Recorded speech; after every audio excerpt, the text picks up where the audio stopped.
Hello, everyone. Welcome back to Bite Size Business, the show that makes AI, tech, and everything entrepreneurial easy to swallow. I'm your host, Jim, and this is my co-host, Aiden. And today we're going to be talking about something that I've really wanted to talk about for a while, ever since I've heard about it, just because I think the idea of it is so cute. Private equity businesses building nuclear reactors. That just sounds like the best BuzzFeed headline I've ever seen in my life. Yeah, definitely no nuclear proliferation concerns there. You know, I feel 100% safe and comfortable building 10 nuclear reactors across the United States. I want them spaced just enough apart that if one explodes, it takes out the entire country. Did you see the article the other day? They were talking about some lab where they're doing nuclear fusion, and they reached plasma for 24 hours at a temperature of 283 million degrees. Oh. How terrifying is that? Who was walking in on that lab and be like, yep, still good. Yeah. You want to go That's check the that? sun in that building right there. Just look through this small pane of plexiglass. Looks good to me. Questions about that. It's probably totally safe and fine. Don't worry, though. We're 20 years out from 20 to 50 years out on that for the last 80 years, so we're close. All seriousness, though, I mean, all signs point to this being not a bad idea. Yeah, I guess. For all the memes and all my cold sweats I'm going to wake up with about nuclear winters. Nuclear. Yeah, however you say that. Nuclear. But there's definitely an application for this technology. One thing I've been following for a couple of years now, since 2013, has been solar panels.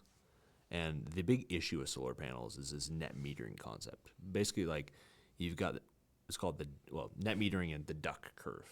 They call it the duck curve because it's a production graph showing at night you've got your base load being typically 10, 20 years ago, base load was powered by coal and gas-fired peaker plants, and that's kind of shifted now to a largely renewable electricity grid production load, where basically you have this massive oversupply relative to demand, and the curve that it generates throughout the hours of the day kind of looks like a duck.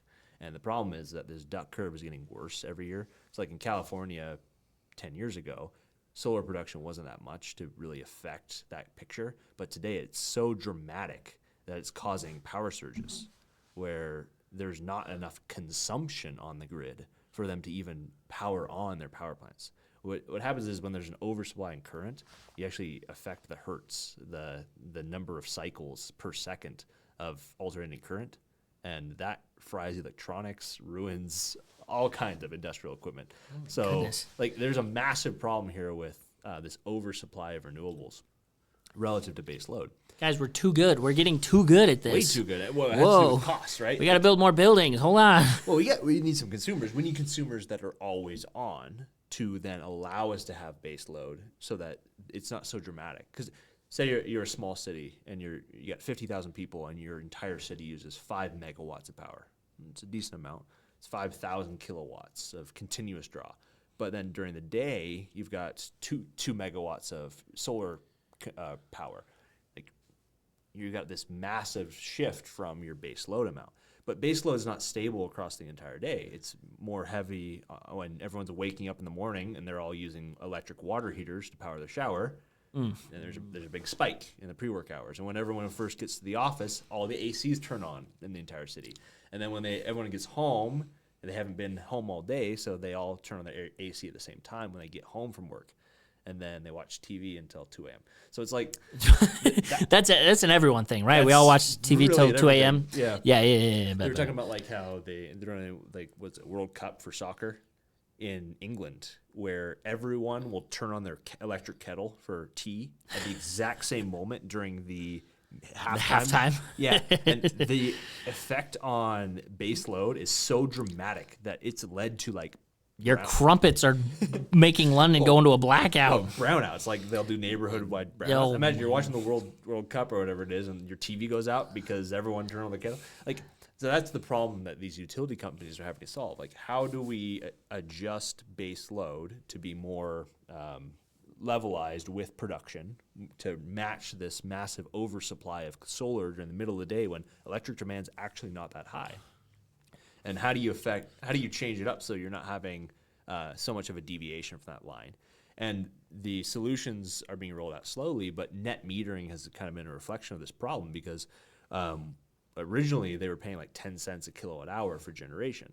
And then you were able to buy it back at any time for 10 cents a kilowatt hour. Now they've swapped it up where you're only getting like 3 cents for selling it to the grid, and you're having to pay full retail when you're buying it. Yeah, So it's incentivized batteries, because now if you can buy it when it's cheap and then sell it back when it's more expensive, you can actually profit from that spread. And that's kind of shifting into this nuclear concept and data centers. Like data centers a couple of years ago were responsible for about 10% of full grid demand nationwide. Like we had about one terawatt of electricity. Like if you want to look up federal reports from Department of Energy, they actually do a nationwide study of the total electric generation capacity year by year, and it's really fascinating to see the shifts like over the last 20 years. Yeah. You'll see like this decline in coal, and this gas started to replace coal because it was cleaner, CO2 emissions relative to generation, and now solar has become the cheapest new generation capacity producer. So solar's basically taken off and become the only thing that's being installed, but it's leading to all these problems with grid stability and load shifting and things like that. But I don't know, like going back to this idea of nuclear, it's like if we could shift loads like data centers, which are on all the time and basically draw the same amount of electricity all day, then if we can get those on nuclear power, now the grid can be more stable because it's got that more higher baseline, so the solar has less of an effect going above or below that baseline. Mm-hmm. Or we just put nuclear reactors on top of everyone's houses, and then we don't need a grid. We're fine. Yeah, I mean, because people definitely maintain their home appliances. So yes, yeah. I'm sure they'll make sure their nuclear reactors well maintained and always up to. I mean, like. You didn't change your HEPA filter, and now we got Chernobyl. Gosh dang it! I mean, that's the problem here. It's like house fires take a lot bigger meaning now. Yeah, like I don't know. This is something I spend way too much time thinking about, like electrical demand and grid capacities. I'm looking to buy a big solar system and kind of a big battery system. Buy the solar system for the server racks I got. Is it called the Milky Way, or is it called the? Not that fast. Oh, my bad. That'd be more one day.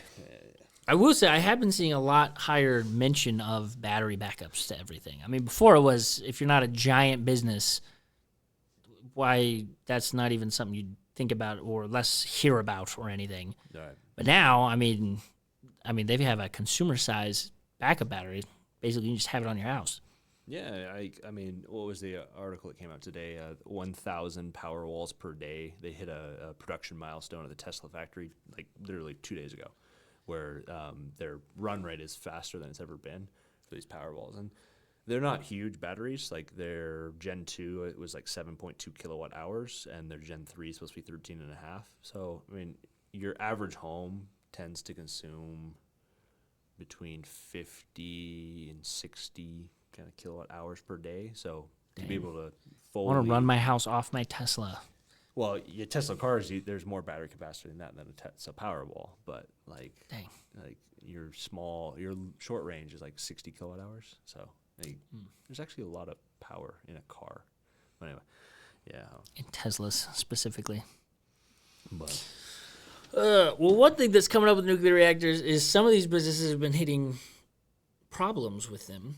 Surprise, surprise. Anytime a business tries to do something big and disruptive, everyone has an opinion about it. One of the opinions was Meta ran into an obstacle with their nuclear power reactor. They couldn't build it where they wanted to because they magically discovered an endangered species of bees in the field. Somehow, I don't know. How did you not know the bees were there already?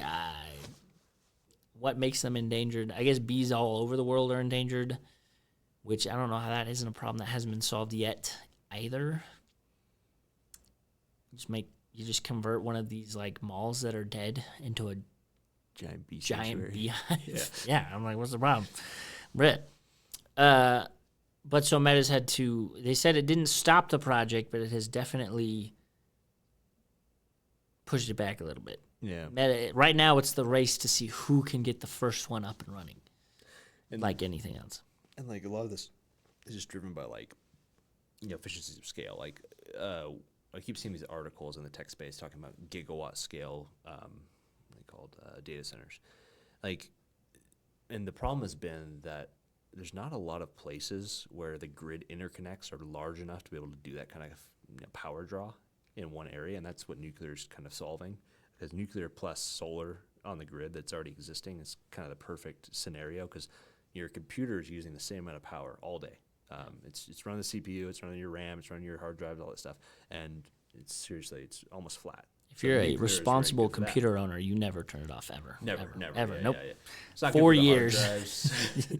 Like the cycling. Yeah. Yep. They like to run continuously. I will be AFK on Fortnite for 7 years straight. Never am I turning that off. Well, a different world of the data center. It really is. Like, I finished this thought about but solar, going back to that duck curve, it's like the exact moment when solar is oversupplied is the heat of the day, when there's, sun's shining, temperatures are hot. If you could divert that additional oversupply of electricity into cooling in the data center, when they're trying to get rid of it. Like, it's called curtailment, but the power company will actually call up a wind farm or a large solar farm and say, disconnect from the grid. You're producing way too much. It's causing issues. We need you actually to turn We're off helping the connection. planet too much. Please turn it off. Well, it's literally going nowhere. They actually just sink it into the ground. They ground the electricity. That's probably good for the environment, putting all of that into the dirt. Well, grounding's supposed to be good for your body. How would you like to be like a vole or like a little rabbit running across the ground? Like, all right, shove it in. Full metal. But that's kind of the issue here. It's like we got tons of power, more than we can ever use, but at the wrong times. And to put into batteries is expensive until battery technology becomes more, readily available, more easily distributed. And then even if we solve the battery and storage issue, we still have an issue of transmission. If you don't have the right substation capacity, or the wire's undersized, and the other thing you got to consider here is, like, just because you have capacity today doesn't mean you're going to have capacity for the next 10 years or 20 years with development.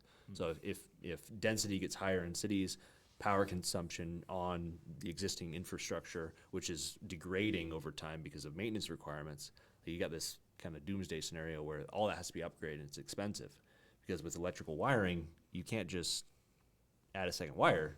You've Put more wires in. Put in a thicker boy. Yo. I once read a paper about how third world countries are poised to leapfrog us in development, and why so many of these third world countries become first world countries overnight is because they don't have all that infrastructure they got to rip out and replace. Sure. It's new infrastructure for them. And It's they're just, they benefiting just from throw it in technology there. too. It's like Yeah. I was thinking about this the other day. I was driving through. We were in Hawaii, and we're driving down the road, and I'm looking at these telephone cables. And back in the day, those would be run with copper lines, and then it was coax, and then it became fiber lines. They didn't waste all the time doing the first three interconnects, where a copper line's only good for 50 meg, and a coax is now.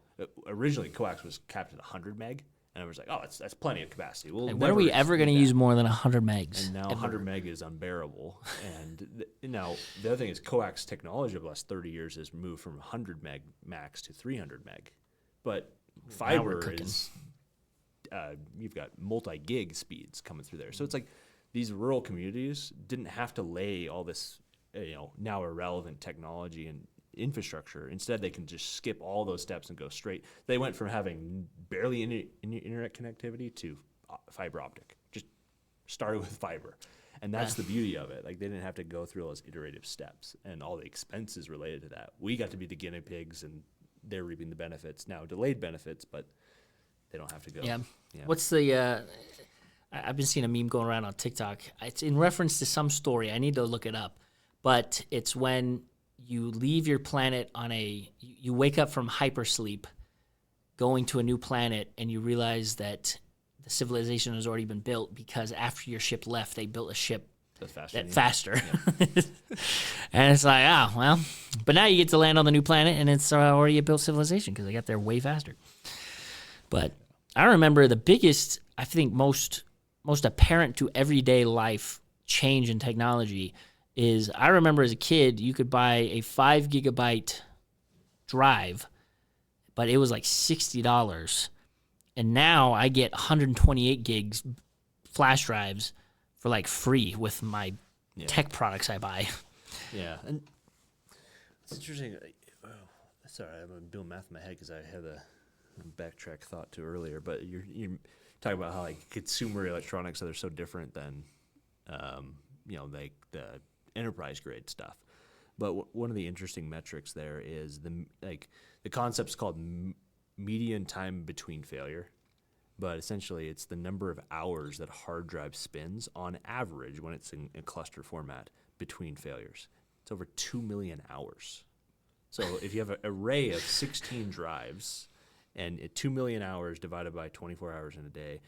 What scientist sat there and was like, all right, this is good for 2 million hours? It's a crazy thing. When you've got a deployment in a data center and you have 1 million drives, 1 million hard drives in that data center, they count the number of failures over a 1 year span, and they say, okay, 7,000 of these million drives failed in the last 12 or 24 months, and they back into the number and say the median time is this many hours.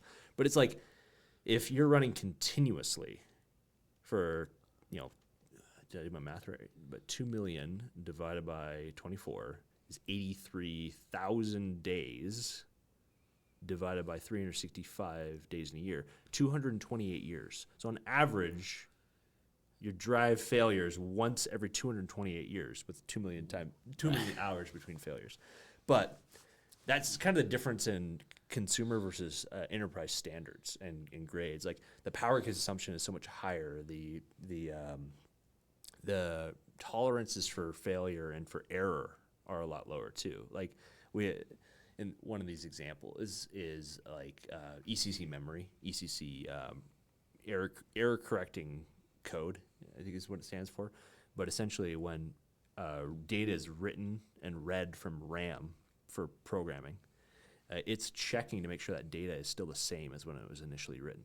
And if there's any modifications of that data because of degradation from power cycles and things like that, or from photons coming from the sun, which can affect hard drive data. Yeah. Like the craziest thing. Sun is causing it's a syntax error. It wasn't me writing the code. It was the sun. But you're not having to deal with that when you're playing Fortnite. But when you're doing financial transactions on Wall Street, bro, it's a solar flare. Messed up my shot, dude. What the freak? Solar flare might wipe out whole banks of drives, and that's where the standards come in, and why you have to have that redundancy, where you have to have this higher standard, because you can't have a failure. If you're a critical piece of infrastructure, software products, if you're here's an example, the turn signals for an intersection. Those controller boxes are like $300,000. Oh my gosh. Okay, all it does is do the crosswalk signals and the turn signals, but you start to look into it, it has to be fully redundant because it can never go down. Rain, shine, snow, doesn't matter. The sun. The sun beating on it for 50 years. And then you start to look at the other components too. It's got sensors to determine if somebody's in the left-hand turn lane, it needs to modify the signals and programming to actually allow for that left-hand turn and pause traffic coming that direction. It's okay, starting to understand maybe why it's $300,000, but that's still really expensive. Yeah, I was like, are we understanding that? Yeah, people are like, 300? I thought of this too. I'm like, why can't a Raspberry Pi run that? Because the Raspberry Pi is like $50. Yo, just slap my smart toaster to that intersection, brother. Yeah. If it can run Doom, it can run this intersection. Come on. You used to use 2 toasters. There's your redundancy. But it's the standards are so much higher because the stakes are higher. And that's why nuclear is so fascinating with these, because you can shift. If you have a nuclear power plant, you're not limited to locations you can deploy based on all these other factors. Instead, you can just say, this area is cold, and we'll get a Starlink, and boom, now we can drop this data center in middle and nowhere Canada, where it's -12 year round, and no cooling necessary. But that's kind of the application. What's really interesting is where xAI just built their data center.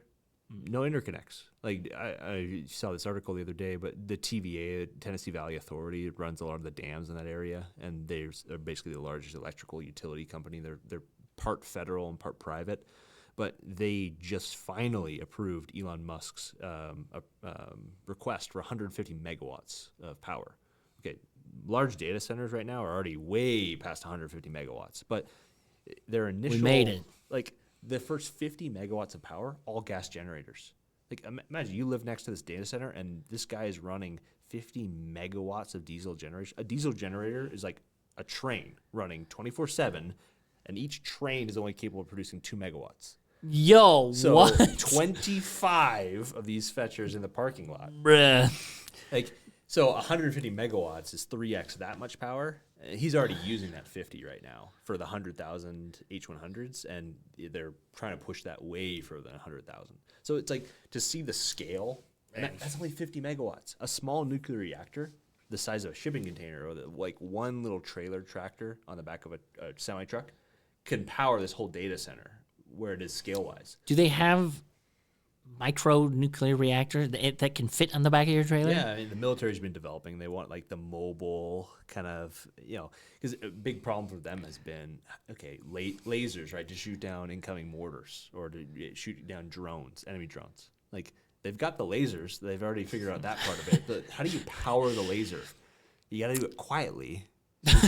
You don't want 50 trains out there in the Yeah, battlefield so with you? Yeah. What the heck? I wonder what they're doing over there. It must be important. Sir, he But, set up 50 trains. if you can bury a small little cube, self-contained with 2 power outlets, and you just kind of bury that thing and plug it in. Like, the enemy overran our position. It's like, well, just turn off the generator and that'll teach them.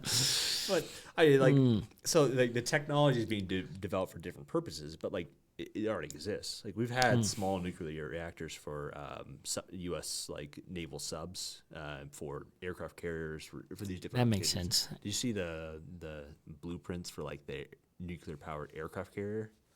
It was like a Boeing 747. Oh, maybe yes. with, like, the Actually, fighter planes yeah, yeah. like insane. It had a catch and release mechanisms for like internal refueling bays, like all these things, Right. and it was powered by nuclear energy.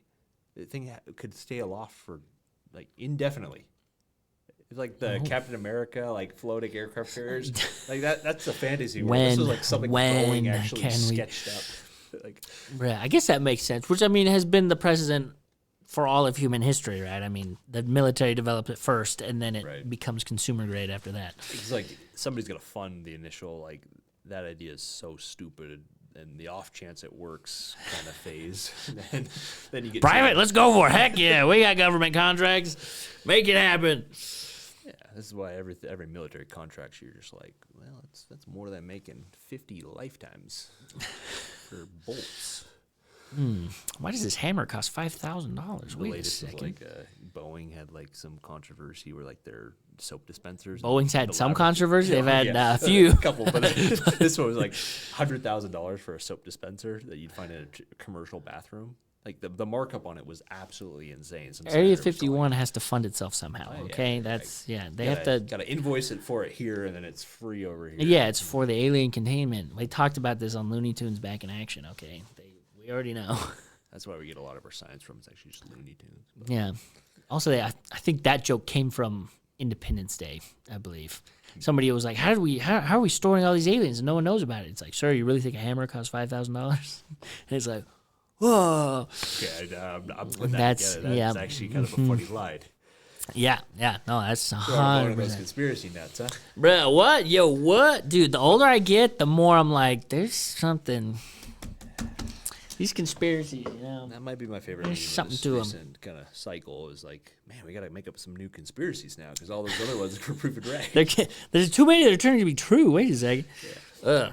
But I guess we were talking about this earlier before the cast. We were talking about like footprints of different technologies and how like things are starting to shrink. And Everyone cares about the farmers as soon as there's a new idea. Then they're like, wait, nuclear generators, what about the farmers? like, why do the farmers not have any land? It's because like farmland is the most valuable because it's proximity to key resources like water and you know. So it's like the same places that are ideal for urban growth are also prime architecture, are agricultural land. For anybody out in California, the big debate that happened 4 or 5 years ago when I lived out there, 6 years ago now, was the tunnels, the Delta. They wanted to drain the Delta from Northern California because Southern California was in a drought and they needed water for their swimming pools. And Northern California was like, well, we need water for the farmland to grow food for everybody. And they're like, no, there's more voters down in Southern California, though, because it's more densely populated. And so that was the big debate. And that's why Californians wanted to cut in half, because they were like, what the heck is going on here? We're not going to divert all the water. What's crazy is, like, people won't realize this, but, like, 50 years ago, there was a lake. The entire length of California, between the Cascades and the Rockies. Like, insanity. Like, biggest lake in the U.S. was in California. Doesn't exist today because the entire thing was diverted for farm production, and it didn't last long because now they don't have enough. you never have enough, unfortunately. Which the ocean's right there. You know, what's the problem? I don't know. No, but I mean, this is just gonna push even more. I don't know why this hasn't become a bigger thing already. There's probably a whole subculture I don't know about, but about vertical farming. Yeah. I think that's going to be about the next thing as nuclear reactors start popping up and as urban density gets even more crawl. The next big horrible world problem is going to be food shortage. Yeah. And it's just like, just put a skyscraper that's an entire garden. Like, what is that? I just read an article the other day about somebody who successfully grew crops with zero sunlight. Yeah. It was all lights, all growing it indoor, all hydroponics, all, this whole thing. Same light spectrum as the sun. So it's like you're basically getting the same nutritional benefit as crops grown. Yeah, it's not growing styrofoam. It's growing actual plants. Yeah. But what's fascinating about that, my word of the day today is farm to table. So farm to table, that distance between your production and your consumption. How do you remove all the shipping? What were you saying? The average distance from actual farm to table is like 1,500 miles or something like that? When I was living out in Oregon, there was an article that came out, and they were talking about how it's 1,500 miles. 1,500 miles. So the U.S. is about 3,000 miles across. So on average, your food is moving halfway across the country by rail, ship, or train. That's not even talking about the Argentinian pears that ship to Thailand to get packaged and then ship all the way to the United States. And that's the fundamental issue. It's like, why is there so much logistical infrastructure that's required to get what can be grown literally downstairs? Like the skyscraper concept, I've been daydreaming about this for years, but what if you could have, in a cold region, a skyscraper where the basement is a data center, the roof's a solar farm, the solar farm goes down to a battery backup storage methodology. The servers produce waste heat, which is typically just vented. If that could be then captured to heat the water, to heat the units up above in the tower. And server exhaust is going to be semi-clean air. Yeah, well, it has to be clean air. And you can do things like heat exchangers, stuff like that, where it's actually not interacting with the outside air. So it can be perfectly clean. Same way you do traditional heating systems.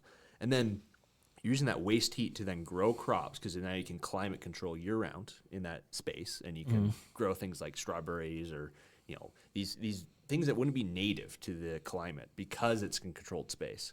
So you're creating industry, you're creating heat, and then during the winter you're using that hot water to melt the snow runoff and things like that to collect the water and then collect all kinds of different integrations, right? And then you've got when you use a shower, it goes down to the basement, and it's cleaning the water and using it again. It's dyed blue, and it gets pumped back to the top and used for toilets. So your water is being used twice before it goes out to the sewer.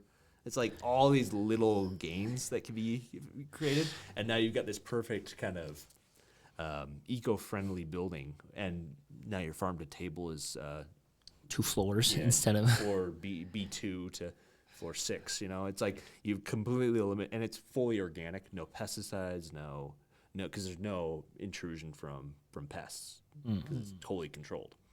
So you're getting all these integrations where you're getting the symbiotic effect between all of them, and that'd be something else. Now, if we were able to think this up, well, you've been thinking about this a lot longer than I have, but if you were able to dream this up, and we're talking about it casually on a show, how is this not already a thing? Well, it has to back to economies of scale. I was talking about data failure rates for hard drives, or like in a data center. Like when Google builds a data center, they're investing billions of dollars into computer hardware, and they're being staffed by IT engineers who are being paid $250,000 to $350,000 a year, and they live on site.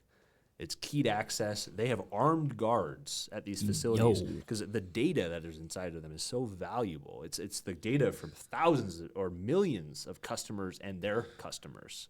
So at the end of the day, it's so precious. So it's a lot easier to secure single sites than to secure distributed sites. So that's the first benefit. And then for the first problem with this kind of deployment. The second thing is like this H100 training data center for xAI. They want to have the maximum number of GPUs in a single deployment because all these computers network together. They're all sharing information continuously for data training. So they don't want 100,000 GPUs here and 100,000 halfway across the country. And they want 1 million GPUs at one location. So why don't you build 200 of these skyscrapers, all put them together, make a giant wall, put it on the shore of Saudi Arabia, call it the wall. What was that project called? Yeah. I mean, it sounds like a good idea to me. Something about cooling in the middle of the desert. Okay. All right, Canada, we're coming for you, brother. We're coming. Arctic Circle. Trump's buying Greenland. I don't know if you saw that. Oh, yeah. Perfect. Okay, yeah, Greenland. That's why. Did you see that article? It was like Trump's 10 steps ahead, brother. There's only like 50,000 people that live in Greenland. And she's like, we'll just pay you $1 million each to vote to become a U.S. state. Why don't you just become us? It's only $50 billion for Greenland. Wow. Yeah. I don't know what we do with it, but data centers. But you know, going back to our roots, manifest destiny. It's like the Russians. Greenland, we're meant to have it. I can't believe what they bought. What was it? Seaward's Folly buying Alaska. The Russians like, hey, what a moron! I just bought Alaska. It's not worth anything. Then we discover oil, and they're like, well, that's our territory. Like, wait a second. Whoa. No take-backsies. Yeah. So maybe it's worth it. Maybe there's something the federal in government Greenland. Spends it a day, we could get Greenland. Magically, yo, for a fraction of the U.S. deficit, we could buy Greenland, make them all honorary U.S. citizens. For anyone wanting to become a citizen, everyone wanting a massive payout, you better start working on that Greenland paperwork right now. And then when global warming fully sets in, we can have a new beachfront, you know? Yeah. Further north. Mm. But I guess there definitely are problems with these clustered deployments, and that's kind of been the limiting factor. One of the sad things I saw the other day, the company Bowery went under. There's been a lot of investments, like Gates was investing a lot of kind of vertical farming startups, and they were looking for full automation, doing robotics for germination to seeding to harvesting, and then the cleanup phases, the packaging, everything was being done by robotics. So they were having to build purpose-built facilities that are like they're only made for one type of crop. They're highly dependent on those processes because they've invested heavily in the infrastructure. Right. And then if they have run into problems, it's like you can't pivot. That's been a big issue, and they billions of dollars of investment from Bezos and Gates and Musk. Musk's brother is one of the heads of these kind of vertical farming startups. I haven't heard a lot of news about any of these guys, unfortunately, besides Bowery going under, which is kind of the opposite of what we want to see.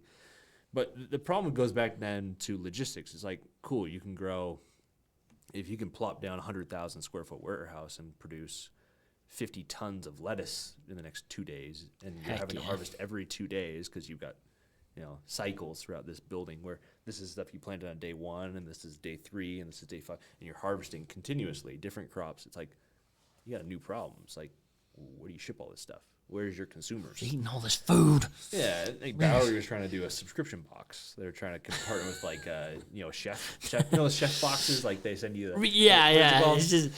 It's just such a funny sentence. Well, we've done this revolutionary, mind-blowing leap in technology to end world hunger. For $14.99 and this subscription box, you too can end world hunger. For $38 per meal, where you get 400 calories of food. $38 per meal. Some of those meal subscriptions I've subscribed to are just like, they get you with it's like $6 a meal during the introductory thing, and then by week 7 you're like, wait a second. I've found myself sitting there many a times on the same program because I forget. And it's like, wait a second, this is not $4.99 a meal, like I was told. Why am I paying 17? Why is it cheaper to go to McDonald's than to cook this meal? Well, it's healthier cheaper to for go you. for I'm a like, sit-down meal at a nice restaurant than to get this Yeah, microwave to dinner. to the point of like, I don't think this is actually any more nutritious than what I could go buy at a fast food restaurant for this. Like, I'm I like, don't know. wait a second. I don't think we'll get there anytime soon, unfortunately, because like to be able to shift in this, like we were talking earlier about the Costco's, right? It's like Yeah. people apparently want to live in condos above Costco, and that kind of sounds awesome. Yeah, I was gonna the say when right they were like, person. man, these people to get around California building code, they have to do this in these apartments above Costco and da da da, and I'm like that. Wait, why did it take legislation to make that happen? Why is this not already a thing? Yeah, Wait a second. Like, if we could bring, Walkable city, I will gladly walk downstairs to my Costco. it's an interesting concept because like what was it? I was reading about how the Soviet Union structured blocks. Like you watch the show Chernobyl. But I'm familiar.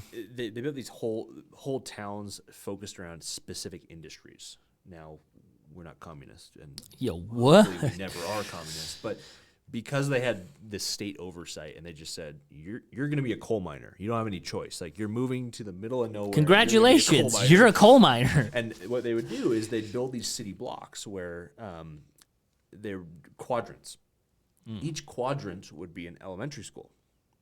Each quad would have one high school.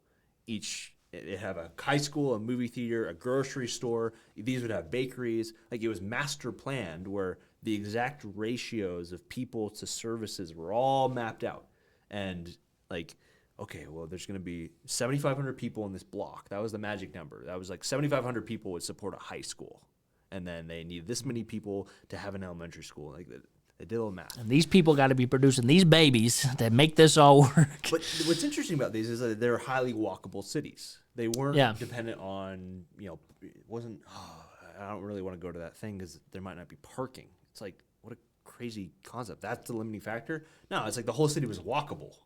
Like you're going to meet up in the center square of this quad where everything you need is literally a quarter mile from your house. It's just 2 blocks that way. Which for anybody listening to this and being like, wow, that's a great, why communism's not so bad. That was not, it didn't work. It's It the didn't work. dadgum free will, and you got to remember the part of you are the coal miner. Congratulations, you are the coal miner. And that's Can the I take an problem. aptitude test? No, you are the coal miner, brother. You get in there. And so Everyone wants to write books. No one wants to be the coal miner. That's it. But I think we get to a point where elements of these, a lot of city building codes and zoning codes allow for what's called a master plan community. Master plan communities are supposed to incorporate employment opportunities, key services, and then residential areas with walking paths and like these private parks and things like that. And the idea is that it's all laid out in it. They're basically mini cities within inside of cities. And because they have Some city a planner's vision- wet dream. They're like, oh, this is it's amazing. it's like everything in their city planner textbook. They're like, this is how a city should be built. And then they get to a city and they're like, why won't anyone in this downtown work with each other to actually see some of these things happen? Why are there 50 holdouts that don't want to sell because they think their land's worth 6 times what it's actually worth? And none of them actually have ever built anything, so they don't have any reference point to be able to determine that holding out's not a good strategy. But like, I don't know, at one point, I think what we'll see is kind of these Costco's, right? Where you've got a massive commercial entity like Costco down here, retails their business. And now you've got the housing up above. And because there's so much housing and there's already so much parking because it's a Costco and there's 7,000 parking spaces, it's like mini Disneyland. Yo. It's like, okay, you've got all the elements now to then build a movie theater at the edge of this parking lot. And now these people have to drive anywhere and they can, okay, and now it's got a movie theater and it's like, well, maybe there's a strip mall and that strip mall develops out into an outdoor plaza where it becomes more of a shopping center that supplies things that Costco doesn't have. Yeah, that's not the Costco already. Yeah.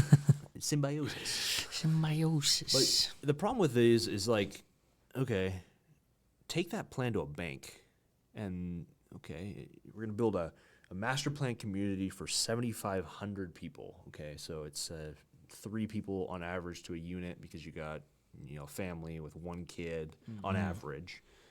So you've got 2,500 units at a build cost of $200,000 a unit. So you're at $500 million for just the residential component. and then you're going to build all the shops, stalls, landscape improvements, parking garages, all this stuff. You're like, yeah, for a small loan of $1 billion, we could theoretically build this beautiful living arrangement for 7,500 people, and on the chance that 7,500 people actually want to live in this thing and agree and don't kill each other. So at the end of the day, it's just like, it probably won't happen in our lifetimes because there's not Chinese level influence that just says you don't have a choice, you're doing this, you get to do and this. hopefully we never have that here. We definitely don't want that level of government oversight, but at the same time, like, how do we start to see elements of this kind of master plan community? Well, how do you get people to agree to that willingly? I mean, because it doesn't work because you're being forced. I feel like that's a big factor of why if you ever want to utopia, right? That's the word it's like these utopias, these self-sustaining utopias. Utopia is Greek for nowhere. Utopia means, really? He wrote utopia meaning this place does not exist. It's fantasy. It's fantasy. Huh. And it's interesting because you got to have free will. You got to educate everyone. You got to set these expectations. Everyone's got to be on the same plane, and you have to make it everybody's idea. And even then, you have to somehow keep that motivation instilled. There was a study I read about, these people that go to make utopian societies. A lot of them resemble Amish communities or Mennonites or something like that. They go live off the land. They make these farms that theoretically should work. But the problem always came down to it was intellectuals wanting to do it. Right. And they go off, and everyone wants to be the author of the town. Nobody wants to be the potato farmer of the town, right? Who feeds everyone. I think it comes back to this critical mass idea. It's like, they determined it was 7,500 people to make this town where every role is filled. Like 7,501, bang, you're out of here. You get exiled to the next community. Well, the next problem is that if you go to 10,000, it's like now the high school is too small, and now your density is too high, so there's too much pollution, and there's no way that infrastructure is evolving. Right. It's like, if you need this much green space for 7,500 people and now there's 10,000, it's like, okay, there's not enough walking paths, so it's too crowded. It doesn't feel comfortable. It's like, you can't go see a movie because it's booked out for 3 weeks. It's like there's these balances, and it takes. Unfortunately, it's too difficult to retrofit. You can't renovate a building and then renovate a building again. It's like there's this sunk cost aspect of it. It's like you can't just rip out. It's like say you upgrade a bathroom and you put in new tile. And the tile, you got A, B, and C. Your A option would cost $10,000 to retile your shower. You selected the B option for $5,000, and then you ripped out the $1,000 job that somebody else had done. Mm-hmm. So now your $1,000 that you paid for to buy the house, another $5,000 you paid to put in the Class B tile. So you're in $6,000 on the shower, and then 3 years later you decide, do you want an upgrade? It's gonna be $10,000 plus your sunk cost of $6,000. You can't just incrementally upgrade things. You can't just say, what is this sunk cost fallacy? What the heck? I don't think it's sunk costs don't even exist. I think there's an actual cost associated just with these. Keep bulldozing, baby. And that's the problem. It's like there has to be kind of the foresight to. It's like the London sewers, right? The guy's like, we're only doing this once. We're gonna make them twice the diameter. Doubling the diameter of a pipe means you're increasing capacity by surface area by 4x. So like. Apparently, the London sewers would have overflowed like 30 or 40 years ago. Like, it would have not have been enough capacity for downtown London. But because they some visionary was like, look. And like, it's not that he's a visionary. He's just like, some people see visionary. Other people are like, well, that was way more expensive than the bid. Like, it's 4x bigger cross-sectionally.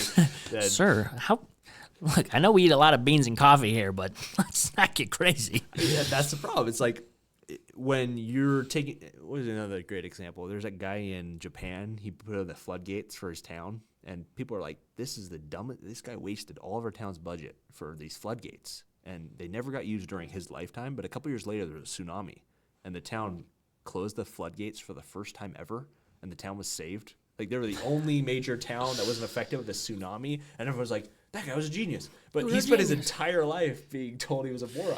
Noah was ridiculed before it started raining, and then that boat. Heck yeah. That's the problem. That's why we probably won't see these things, because there's too much risk associated with a single individual. It's like, why is Elon Musk able to build rocket ships when whole nation states are not able to have U.S., we don't launch rockets anymore. NASA doesn't have a rocket. We haven't had a rocket since the space shuttle. That was like, what, 2012, 13 when the space shuttle was retired? Yeah. We don't have the capability to reach space. But at the same time, Elon Musk is shooting rockets and catching them midair. what was it number? He's already hit 100 launches this year. It's November. Like, for comparison's sake here, it's like China last year did 30. He does more rocket launches than every other nation on Earth. It's not even close. Yeah. And that doesn't include Starship. When Starship's like get really rolling here, and we're seeing launches every week, the amount of mass to orbit is just, it's almost entirely concentrated in SpaceX. And why is he able to take all that risk and, you know, be able to do something that nations can't do? Well, he's got a little bit of money, and he's not going to the bank saying, "Can I get a loan for this really dumb idea? Like, that might not work, probably won't work." Instead, he's saying, I'm doing this. I don't care what other people think. Like, oh, I need tunnels to live in on Mars. Maybe I'll start a tunnel boring company. You know how much boring companies worth today? How much? You guess. It's got to be several $billion. Several billion? The last round for fundraising for the Boring Company was a $140 billion valuation. A company that started with one tunnel boring machine that he bought for $1 million has done only a handful of major projects, has a company valuation of $140 billion. That's it, man. Just go on Facebook Marketplace, look for a tunnel boring machine. Too late. Opportunity's Dang it. He already. Man. What's the next If you're not tunnel boring? first, you're last. Gosh, dang it. Jack Welch, I'm coming for you. That's the crazy thing about it. Like, the man has enough capital to be able to throw money at problems that other people wouldn't be comfortable trying to solve, with the expectation they probably won't succeed. And that's what's preventing a lot of this. Like, there's a ton of great ideas out there, but unfortunately, if you're not able to get enough people on board to be able to invest in that concept, you'll never actually deploy. You'll never get to market with a software product or an MVP, or, you know, never get to production rate. Which I feel like is the true burning heart inside of all entrepreneurs. Some people are like, "What? You're just trying to get rich because you love stuff, you love money?" Like, no, I love freedom. The freedom to do whatever you want. I love the to make dumb ideas happen. Pull an idea out of your mind's eye and be able to make that reality. Like, that is a crazy concept. To see something that you dreamed up become real. I want to shoot a rocket into space and then catch it when it's coming down. Yeah, and then refuel it in space like 6 times and shoot it off to the go save moons of stranded Saturn. astronauts that Boeing put up there. Yo, what? We don't have any. Bruh, you know, love him or hate him. A lot of people have a lot of critical words about Elon Musk, but I mean, there's 2 astronauts up on the space station that are pretty thankful for him here in the next couple months. Yep. A lot of medical complications as a result of that delayed return. Yeah, trip. dude, they were comparing pictures of specifically the female astronaut that's up there when she first went and when she now, and she is looking A lot of rough loss, in the best way unfortunately. possible. You know, I'm no way But doing the any bottom comments on line her is, like, appearance, she but was supposed to be up there for 8 days. And Yeah. it's been 6 months. yeah, there were some very unplanned The stuff toll going that on. space takes on the human body is incredible. Like, Yeah. if you looked at radiation, like flight attendants are apparently the next closest profession to an astronaut as far as like Radiation exposure goes, and it's not even close. Like, and flight attendant apparently gets like exposed to 100. I don't know what the unit is, but it's 100 units. Astronauts like 10 times that.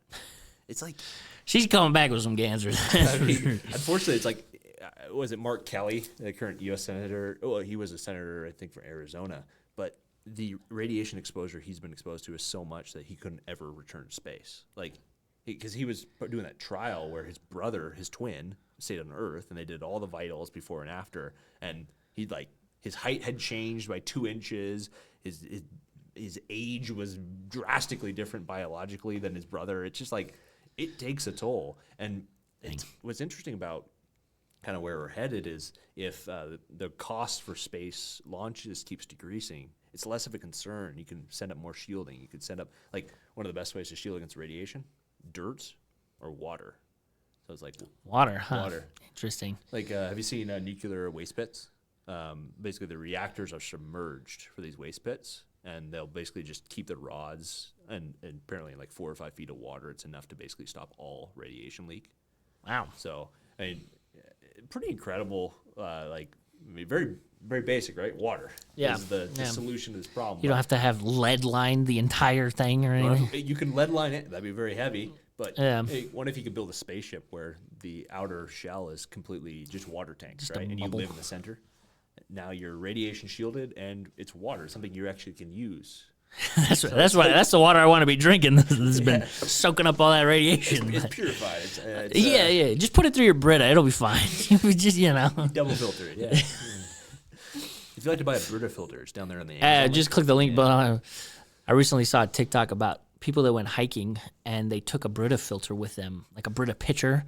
And for anyone thinking that would be enough, they all came back with severe poisoning. So, yeah. What are you saying? Yeah. Turns out a Brita is not a life straw, but But I don't know. We'll see where things are headed, but that's really what it comes down to: risk tolerance, capital markets, investing. Like, I mean, I've been looking at these numbers for years, but it's like back in 2017, I kind of determined that the ideal scale for a solar farm, just the first element of my multi-phase solar data center. the Grand Master Plan is a different video. But like that first thing was 8 megawatts was kind of the ideal size at the time, and it was like $1.50 a megawatt, $1.50 a watt to install the solar and racking. Today you can do that for less than 60 cents. Dang. But your sizing is bigger now today to make it affordable based on land utilization, all those things. But it's like the problem is, how do you convince people to front millions of dollars to do these projects that'd be good, and then work together? Where because when you're part of a team, you lose some say, you lose control. What? And same thing with these investments. When We you're, need communism. Then we don't have to worry about it. well, that's the problem. That doesn't work either. No, yeah, team dynamics. How to get people all on the same page. And that's we should do an episode at some point. We're talking about co-founder dynamics, like all the different personalities you need, and like kind of governance structures, like what's been successful historically in large companies, and like corporate versus like nonprofit versus board structure, like all these different. Oh, one of my favorite classes in college. I was surprised because it sounded extremely boring going into it. Was organizational behavior. Yeah. And the textbook, I was like, man, this is going to be so dumb. I got to learn about corporate structure. Wow. But it was extremely enlightening of like ideal team sizes, ideal personalities.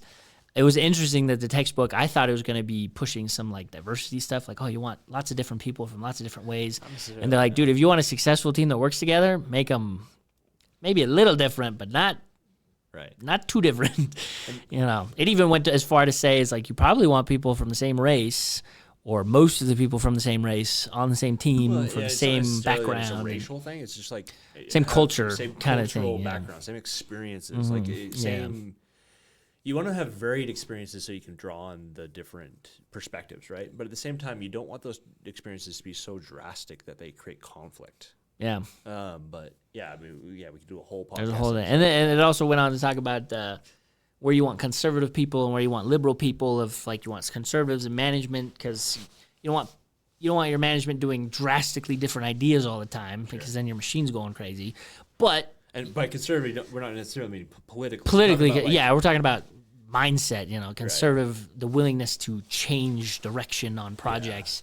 But you want your subordinates to all be liberals who are very open to new ideas, so that they can pitch them to the conservative manager.